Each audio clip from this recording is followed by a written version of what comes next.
आज हम कक्षा 10वीं के सामाजिक विज्ञान विषय के अध्याय 1 संचार के साधन भाग 1 के बारे में आपको पढ़ाने वाले हैं।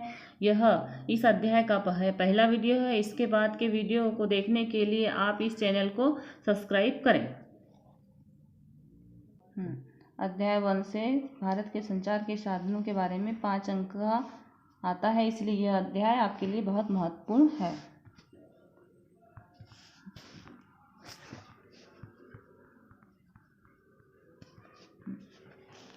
भारत के संसाधन। अध्याय 1 भारत के संसाधन।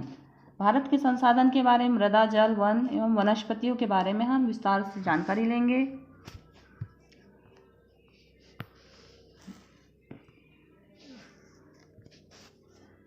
संसाधन से आशय। संसाधन की परिभाषा। संसाधन की परिभाषा परीक्षा में पूछी जाती है, 2 अंक का क्वेश्चन रहता है ये। और संसाधन की परिभाषा बहुत ही इजी है। मानवीय आवश्यकताओं की पूर्ति। मानवीय आवश्यकता, आप लोगों को ये याद रखना है कि मानवीय आवश्यकताओं की पूर्ति, जो भी चीज़ें मानवीय आवश्यकता की पूर्ति करता है वही क्या कहलाता है? संसाधन कहलाता है। आपको शार्ट में परिभाषा याद रखना है। दूसरे शब्दों में, कोई वस्तु या तत्व तभी संसाधन कहलाते हैं जो मनुष्य की आवश्यकता की पूर्ति करते हैं। जैसे जल एक संसाधन है,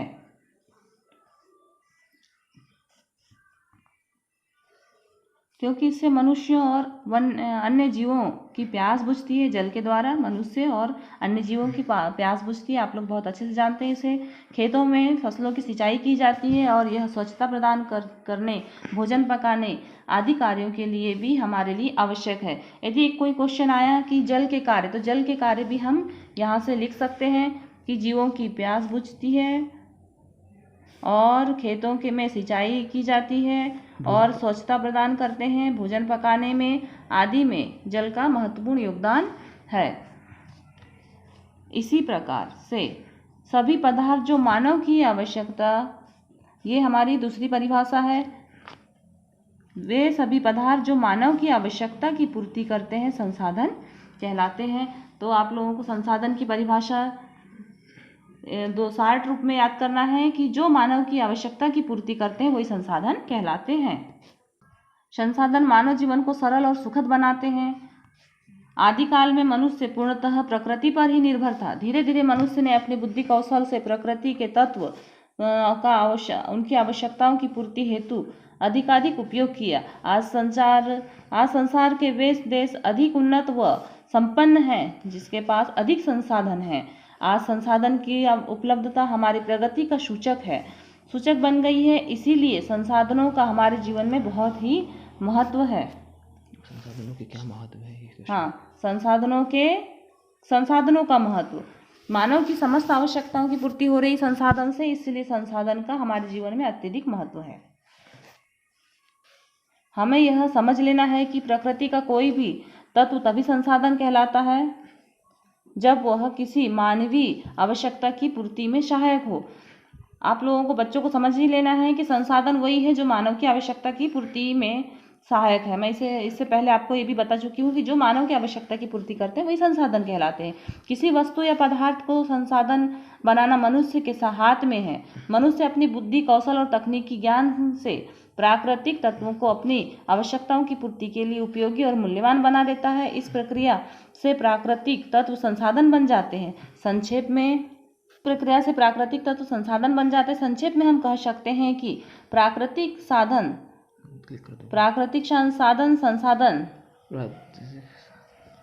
तब बनते हैं जब मनुष्य अपने बुद्धि, कौशल तथा तकनीकी ज्ञान से अपनी आवश्यकताओं की पूर्ति के लिए रूपांतरित करे और अधिक उपयोगी और मूल्यवान बनाए। जैसे इस प्रकार से आपको ये चैप्टर दिख रहा है, एक चक्र दिख रहा है ये चक्र में क्या दिया है? प्राकृतिक संसाधन। तो ये प्राकृतिक संसाधन कौन कौन से हैं? जल है, वन है, जीव जंतु है, खनिज है, शक्ति के स्रोत हैं, वायु है, भूमि है, मृदा है। ये पूरे हमारे प्राकृतिक संसाधन हैं। साधारणतः संसाधन प्राकृतिक होते हैं। संसाधन की दूसरी परिभाषा। संसाधन की दूसरी परिभाषा मैकनाल के अनुसार प्राकृतिक संसाधन वे हैं जो प्रकृति के द्वारा प्रदान किए जाते हैं, मानव के लिए उपयोगी हैं। प्राकृतिक साधनों को संसाधन बनाने का कार्य मानव द्वारा किया जाता है। तो संसार में बहुत सारे साधन हैं, लेकिन मनुष्य अपने बुद्धि और कौशल के द्वारा उसे संसाधन बनाता है। उसे अपने उपयोगी बनाता है, और जो उपयोगी बनाता है वही संसाधन कहलाता है। संसाधनों का वर्गीकरण उसके स्वामित्व, पुनः पूर्ति, वितरण और प्रयोग के आधार पर निम्नानुसार है। संसाधन का वर्गीकरण हम आपको निम्नानुसार बता रहे हैं। व्यक्तिगत संसाधन किसी व्यक्ति की संपत्ति, स्वच्छता और दक्षता आदि। राष्ट्रीय संसाधन राष्ट्र की संपदा, शक्ति, सैन्य शक्ति, नागरिकों की देशभक्ति, ये सब राष्ट्र के संसाधन, ये सभी क्या है? राष्ट्र के संसाधन हैं। और विश्व के संसाधन मानव मात्र की समृद्धि और कल्याण के लिए संचार की भौतिक और अभौतिक वस्तुएं, मतलब मनुष्य की आवश्यकताओं की पूर्ति के लिए जो कार्य किए जाते हैं वो विश्व के संसाधन कहलाते हैं। पुनः पूर्ति के आधार पर संसाधन। पुनः पूर्ति योग्य संसाधन वे संसाधन जिनका उपयोग होने पर भी उनके गुणों को बनाए रखा जा सकता है। जैसे खाद के उपयोग के द्वारा कृषि भूमि कृषि योग्य बन जाती है। जैसे कि खाद का उपयोग करते हैं तो कृषि की भूमि क्या हो जाती है? कृषि योग्य बन जाती है। इसे बोलते हैं पुनः पूर्ति के योग्य संसाधन। पुनः आपूर्तिहीन संसाधन, कुछ संसाधन ऐसे होते हैं जिनका हम पुनः से उपयोग नहीं किया जा सकता। वे संसाधन जो एक बार उपयोग होने के बाद में समाप्त हो जाते हैं, जैसे पेट्रोल और कोयले का उपयोग यदि एक बार हो गया तो दोबारा उपयोग उसका नहीं होता। फिर बारंबार प्रयोग करने वाले संसाधन, वे संसाधन जिनका उपयोग एक बार होने के बाद भी आवश्यक संशोधन के साथ पुनः उपयोग में लाए जा सकते हैं। जैसे कि धात्विक खनिज लोहा को हम कई बार उपयोग कर सकते हैं। यदि हमने एक बार बर्तन बनाए तो उसके पिघला करके हम वापस बहुत बार बर्तन बना सकते हैं। सोने के आभूषण कई बार बनाए जा सकते हैं। लोहे का भी कई बार उपयोग होता है, इसलिए से बारंबार प्रयोग वाले संसाधन कहलाते हैं। वैसे ही है सनातन प्राकृतिक संसाधन, ऐसे संसाधन जो उपयोग होने पर भी नष्ट नहीं होते। जैसे कि सौर ऊर्जा, सूर्य का प्रकाश उपयोग होने पर भी कभी नष्ट नहीं होगा। फिर आता है वितरण के आधार पर संसाधन। सर्वसुलभ संसाधन, वे संसाधन सभी जगहों पर उपलब्ध है। जैसे कि वायु, हमें मालूम है कि वायु सभी जगह उपलब्ध है। सामान्य सुलभ संसाधन, वे संसाधन अधिकतर स्थानों पर उपलब्ध है, जैसे मिट्टी, कृषि योग्य भूमि। विरल संसाधन, जो संसाधन सीमित स्थानों पर उपलब्ध है, जैसे कि कोयला, सोना और यूरेनियम। एकल संसाधन, जो संसाधन संसार में एक या दो स्थानों पर ही उपलब्ध है, जैसे कि क्रोनाइट धातु जो प्राकृतिक रूप से केवल ग्रीनलैंड में ही मिलती है। प्रयोग के आधार पर वर्गीकरण, मतलब प्रयोग के आधार पर हम इसका वर्गीकरण कैसे करते हैं। अप्रयुक्त संसाधन, संसाधनों का उपयोग जब तक नहीं किया जाता तब तक उसके अप्रयुक्त संसाधन होते हैं। मतलब जब तक इसका उपयोग नहीं होता वो अप्रयुक्त संसाधन कहलाते हैं। जैसे कुछ खनिजों के भंडारों का पता होने पर भी उसका दोहन और उसका कोई उपयोग भी नहीं हो पाता। प्रयोजनीय संसाधन, वर्तमान में उपलब्ध तकनीकी के बल पर जिन संसाधनों का उपयोग निकट भविष्य में नहीं हो सकता, प्रयोजनीय संसाधन कहलाते हैं। संभाव्य संसाधन, जिन संसाधनों का ज्ञान होने पर भी तकनीकी या योजना के अभाव में अभी उपयोग नहीं हो पा रहा है, किंतु भविष्य में उपयोग की संभावना है। संभाव्य संसाधन वो वे हैं जिनका हमें ज्ञान नहीं है, इसलिए हम उसका उपयोग नहीं कर रहे हैं। जैसे नदियों का बहता हुआ जल नहर बन जाने के बाद सिंचाई के काम आ जाता है, बांध बन जाने के बाद वह विद्युत उत्पादन करता है, ये संभाव्य संसाधन है। फिर आता है गुप्त संसाधन। जब तक किसी पदार्थ के गुण और मानवीय हितों की पूर्ति हेतु आवश्यक प्रयोग ज्ञान न हो, तब तक हम पदार्थ गुप्त संसाधन कहलाते हैं। जब तक पेट्रोलियम पदार्थ के गुण और प्रयोग मनुष्य को ज्ञान न हो, तब तक वह गुप्त संसाधन की श्रेणी में आते हैं। यह अध्याय में मृदा, जल, वन और वन्य प्राणी के संसाधनों के रूप में अध्ययन। और आगे हम मृदा के बारे में आप लोग जानते हैं। मृदा मतलब मिट्टी, मृदा की बनावट, प्रकार, वितरण और उसका संरक्षण। मालूम है कि मृदा के बिना तो कुछ भी कार्य संभव नहीं है। और एक प्रश्न भी आता है कि मानव जीवन में मृदा का क्या महत्व है। ये अपना 3 नंबर का क्वेश्चन आता है, क्योंकि इस पार्ट से अधिकतर 2 और 3 नंबर और 1 नंबर के क्वेश्चन आते हैं।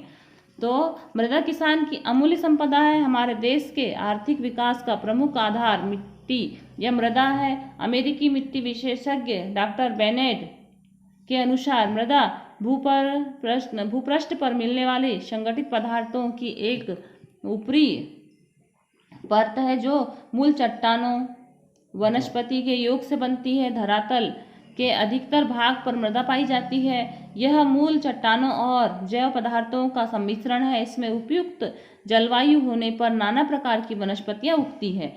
मानव जीवन में मृदा का महत्व, अत्यधिक मात्रा में मृदा का महत्व है। ये आपका एक क्वेश्चन भी है। मानव जीवन में मृदा का अत्यधिक महत्व है, विशेषकर किसानों के लिए। समस्त मानव जीवन मिट्टी पर ही निर्भर होता है। समस्त प्राणी का भोजन प्रत्यक्ष और परोक्ष रूप से मिट्टी से प्राप्त होता है।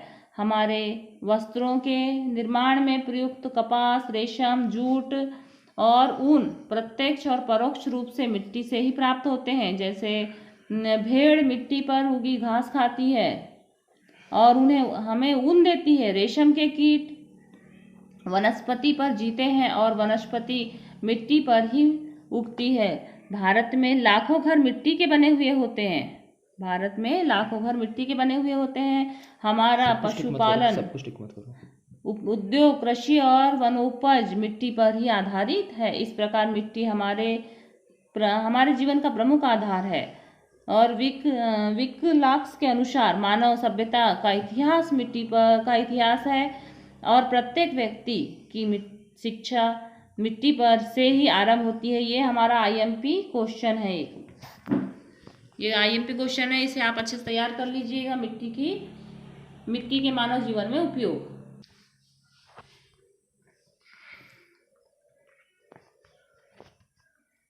अब हम जानेंगे कि मृदा का निर्माण किस प्रकार से हुआ है। मृदा के निर्माण की प्रक्रिया बहुत धीमी है।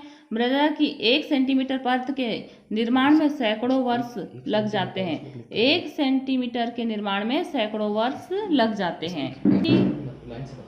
इसकी 2/1/2 सेंटीमीटर की यानी मतलब 2.5 सेंटीमीटर की पतली परत का निर्माण 1000 वर्ष से अधिक का समय लगता है। मृदा निर्माण के लिए समतल भूमि सबसे अधिक उपयोगी है, क्योंकि इस पर मृदा के निर्माण में कम से कम बाधाएं होती। मृदा के निर्माण में सहयोग देने वाले अनेक कारक हैं। मृदा के निर्माण के सहयोग देने वाले अनेक कारक हैं, जैसे मृदा, चट्टान और भूभाग और उच्चावच, हजारों वर्षों तक प्रभाव डालने वाले जलवायु की दशाएं और सैल का अपरदन, पेड़ पौधे और जीव जंतु और उनके अवशेष। इस प्रकार से मृदा का निर्माण होता है। अब एक क्वेश्चन पूछा जाता है, मृदा परिच्छेदिका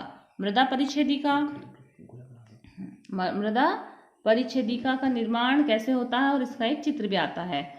पूर्ण विकसित मृदाओं के लंबवत परिच्छेद गठन और रंग और परतों पर, ये ऊपर पर बिछी हुई होती है। मृदा के परतों के विन्यास को मृदा परिच्छेदिका कहते हैं। समझा देना। और ये जो अपना चित्र दिख रहा है अपनी पुस्तक में, ये चित्र अपने को 2 नंबर में कभी कभी पूछा जाता है। और अधिकतर मृदा परिच्छेदिका का चित्र ही आता है।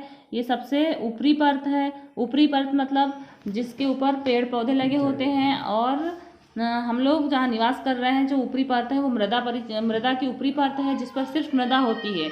उसके बाद में आता है उपमृदा मतलब ऐच्छिक सैल पदार्थ, बालू। तो ये जो निचले वाले जो भाग है इसमें बालू रहती है, और उससे नीचे वाला होता है भाग अंतः स्तर मतलब अपेक्षित सैल पदार्थ पाए जाते हैं। और उसी से नीचे वाले भाग में आधारित सेल जो अपक्षयित नहीं होती, संरक्षित सेल है। इस प्रकार से मृदा परिच्छेदिका का चित्र आप लोगों के सम्मुख और आप लोगों की पुस्तक में दिया हुआ है। इस चित्र को आप तैयार कर लीजिएगा परीक्षा के लिए। मृदा के प्रकार और उसके विवरण। मृदा के हम प्रकारों के बारे में विस्तार से जानकारी भी प्राप्त कर लेते हैं। मृदा का वर्गीकरण अनेक विद्वानों ने किया है। भारत अपनी इस धरातली संरचना, वनस्पति और जलवायु की विविधता के लिए जाना जाता है। इस कारण भारत में मृदा के निम्नलिखित रूप है। भारत के में मृदा के निम्नलिखित रूप हैं। सबसे नंबर 1 है जलोढ़ मृदा। देखो परीक्षाओं में मृदा के ऊपर से टिप्पणियां भी आती है, जलोढ़ मृदा या अंतर आते हैं, तो आप लोगों को इसके अंतर याद करना है। 3 नंबर के अंतर पूछता है। जलोढ़ मृदा और लेटेराइट मिट्टी और चिकनी मिट्टी, इन सब मिट्टियों में आपको अंतर लिखना है। तो जलोढ़ मिट्टी, इसे काप, दोमट या कछारी मिट्टी भी कहते हैं। तो आप लोगों को याद रखना पड़ेगा कि जलोढ़ मिट्टी के क्या क्या नाम हैं। जलोढ़ मिट्टी के क्या क्या नाम है? तो काप, दोमट, कछारी और चिका मिट्टी। काप, दोमट, कछारी और चिका मिट्टी भी कहते हैं। इस मिट्टी का रंग भूरा होता है। तो जलोढ़ मिट्टी का रंग कैसा होता है? भूरा होता है। खुदाई करने पर यह 490 किलोमीटर की गहराई में पाई जाती है। इस मिट्टी में नाइट्रोजन, फास्फोरस और वनस्पति अंश की कमी होती है, परंतु पोटास, चूना पर्याप्त मात्रा में पाया जाता है। भारत में यह मिट्टी हिमालय से निकलती है। क्योंकि जलोढ़ मतलब जल, इसके नाम से ही समझ में आना चाहिए कि ये मिट्टी नदियों के किनारे से बह करके आती होगी। नदियाँ, ये 3 बड़ी नदियाँ सतलज, गंगा, ब्रह्मपुत्र और सहायक नदियों के बहने से जो काप मिट्टी आती है उसी से इसका निर्माण होता है। इसे ही जलोढ़ मिट्टी कहते हैं। इस मिट्टी में विभिन्न मात्रा में रेत, गाद तथा मिट्टी का और चिका आदि मिलते हैं। भारत में काफ़ी बड़े क्षेत्र में पाई जाने के कारण यह मिट्टी बहुत महत्वपूर्ण है। इसके अंतर्गत देश का 40% भाग सम्मिलित है। यह मिट्टी हिमालय से निकलने वाली सतलज, गंगा, ब्रह्मपुत्र और उनकी सहायक नदियों की द्रोणी में स्थित पंजाब, हरियाणा और उत्तर प्रदेश, उत्तराखंड, बिहार, पश्चिम बंगाल, असम, मेघालय और उत्तरी पूर्वी राजस्थान में मिलती है। इसके अतिरिक्त दक्षिण भारत में गोदावरी, कृष्णा, कावेरी नदियों के डेल्टाई और पूर्वी पश्चिमी समुद्री तटीय मैदानों में और नर्मदा और ताप्ती आदि घाटियों में मिलती है। ये इस प्रकार से जलोढ़ मिट्टी हो गई। उसी प्रकार से आती है काली और रेगड़ मिट्टी। यह मिट्टी को रेगड़ या कपास वाली भी मिट्टी कहते हैं। रेगड़ मिट्टी या कपास वाली मिट्टी भी कहते हैं। इसका रंग गहरा काला। काली मिट्टी मतलब इसका रंग कैसा होगा? गहरा काला। इसमें अधिकतर देर तक जल एवं नमी ठहरती है। चूना, पोटास, मैग्नीशियम, एल्युमिनियम, लोहा पाया जाता है इस मिट्टी में। नाइट्रोजन और जीवाश्म का अभाव होता है। इसमें रासायनिक तत्वों की मात्रा अधिक होती है। सूख जाने पर इसमें दरारें पड़ जाती है। इस मिट्टी में सूख जाने पर दरारें पड़ जाती है। दरारों से इसमें वायु मिश्रण में सहायता मिलती है। यह स्वतः जुताई और वाली मिट्टी भी है। इसमें भारत में यह गुजरात से अमरकंटक और बेलगांव से गुना तक पाई जाती है। यह महाराष्ट्र के विदर्भ और खानदेश, मराठा, मध्य प्रदेश में, उड़ीसा के दक्षिण भाग, कर्नाटक के जिले और आंध्र प्रदेश में पाई जाती है। यह मिट्टी कपास और दाल आदि के लिए उपयोगी है। ये मिट्टी, काली मिट्टी कपास और दाल के लिए अधिक उपयोगी है।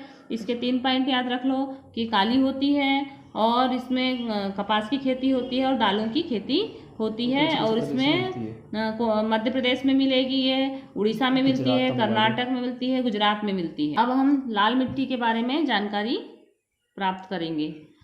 लाल मिट्टी, यह मिट्टी शुष्क और तर जलवायु में प्राचीन रवेदार परिवर्तित चट्टानों की टूट फूट से बनती है। लाल मिट्टी और काली मिट्टी और जलोढ़ मिट्टी, इन मिट्टियों में अंतर पूछा जाता है, इसलिए आपको अंतर अच्छे से तैयार करना है। ताप्ती नदी घाटी में पहाड़ियों के ढालों पर लगातार अधिक गर्मी पड़ने से चट्टानों के टूटने और उसमें मिला हुआ लोहा मिट्टी में फैल जाता है। इसका रंग कैसा होता है? तो लाल मिट्टी का रंग लाल होता है। कहीं कहीं इसका रंग भूरा और चॉकलेटी और पीला भी होता है। अनेक प्रकार के चट्टानों से बनी होने के कारण गहराई और उर्वरक शक्ति में भिन्नता पाई जाती है। यह मिट्टी अत्यंत रंध्रयुक्त और अत्यंत बारीक तथा गहरी होने पर इसकी उपजाऊ होती है। इस मिट्टी में लोहा, एल्युमिनियम, चूना अधिक पाया जाता है। शुष्क ऊंची मैदानों में पाई जाने वाली मिट्टी उपजाऊ नहीं होती, क्योंकि यहाँ की मिट्टी हल्के रंग की होती है। पथरीली, कम गहरी और बालू के समान मोटे कण वाली होती है और विभिन्न क्षेत्र में मिट्टी अधिक गहरी और उपजाऊ लाल रंग की होती है। यह मिट्टी उत्तर प्रदेश के बुंदेलखंड से लेकर दक्षिण के प्रायद्वीप तक पाई जाती है। मध्य प्रदेश, छत्तीसगढ़, झारखंड, पश्चिम बंगाल, मेघालय, नागालैंड, उत्तर प्रदेश और राजस्थान, तमिलनाडु, महाराष्ट्र में मिलती है। इस मिट्टी में बाजरा की फसल अच्छे से होती है। यह गहरे लाल रंग की होती है। कपास और गेहूं, दाल आदि मोटे अनाज के लिए भी उपयुक्त है। इसके बाद आती है आपकी लेटेराइट मिट्टी। लेटेराइट मिट्टी का निर्माण ऐसे भागों में हुआ है जहां शुष्क और तर मौसम बारी बारी से होते हैं। ऐसे भागों में होता है जो शुष्क और तर मौसम बारी बारी से होते हैं।